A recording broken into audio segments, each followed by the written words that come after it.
In Cobra Kai Season 5, there will obviously be a big beatdown, and this time not with the students only, but I'm thinking mainly with the OG characters.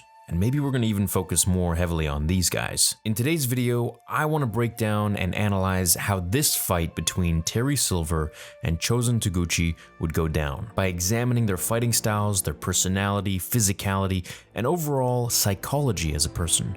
If you haven't seen my series covering this, these are my favorite videos to make, so let's get started. If you were to ask me who would win back in the 80s, I would say Terry Silver. But now that we're most likely going to get them fighting in Cobra Kai Season 5, the answer isn't so clear. Terry Silver is an absolute monster. He is super tall, super fast, and has kicks like Bruce Lee. His height and reach play into his advantages and makes him a very real threat, keeping his enemies at bay, not allowing them to get on the inside for body shots, which was a tactic that Rocky used against Drago while the world watched them fight in Russia. Silver has his own methods of karate, American karate that is, but also a lot of influence from the East.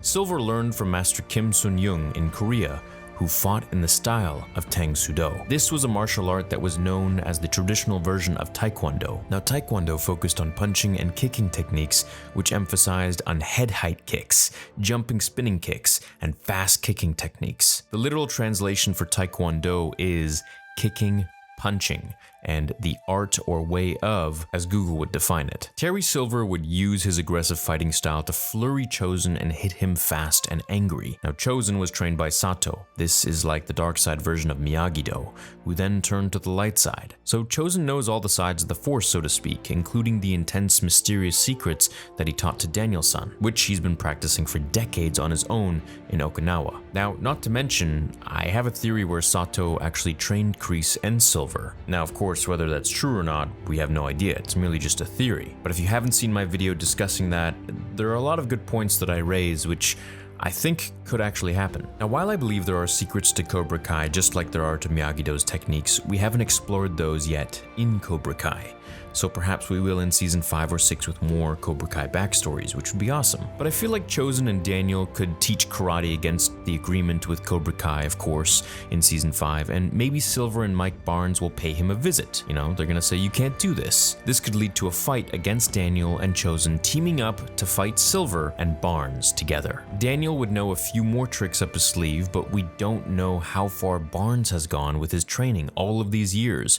Maybe he completely abandoned training. Maybe he's been training like crazy and just is better than everybody. So as for him beating Barnes, it's unknown, but I'd like to cover that in a future video someday. Now, I believe Silver would definitely beat Chozen in speed and reach as he's taller and faster. He also beats Chozen in being older, which you'd think makes him more experienced. However, we must remember that Chozen hasn't stopped training. Silver stopped training for possible decades until he awoke the Cobra within, or should I say, Kreese lit the fire. Chozen would have to use his most lethal strikes against Silver to his advantage.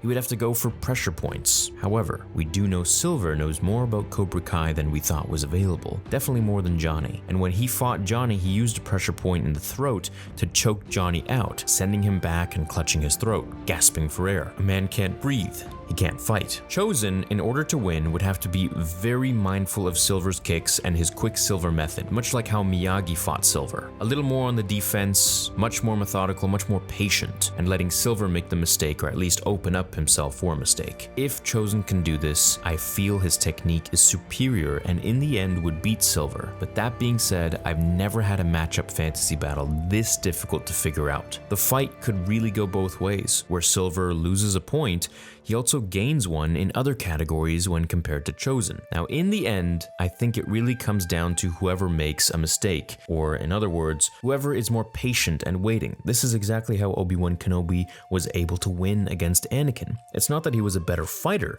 it's that he was just waiting until Anakin made a foolish mistake. And I think Chozen has this discipline. He has this bit of Miyagi-Do in him where he's a little bit more defensive than Silver might be. But then again, Silver now is much more of a mature man and mature fighter, so perhaps he's learned a thing or two. In the end, I think Chozen would disable him with the use of Miyagi-Do pressure points and then take his shirt off and tell him to keep it. for his collection. Let me know what you guys think of the ending of this battle. Who do you think will actually win? I can't see them not fighting. I'm pretty sure that we're gonna get a big fight between Chozen and Silver in season 5 or maybe even season 6 if they want to drag it out a bit. But I mean, this is something that has to happen, man. I'm gunning for it. I hope it does. I'd love to see my 2 favorite characters duke it out, and I'd love to know what you guys think. Do you think Chozen could beat Silver, or do you think Quicksilver method will prevail? Thanks for watching this video. Catch you in the next one. Until then, remember, pain does not exist in this dojo, does it?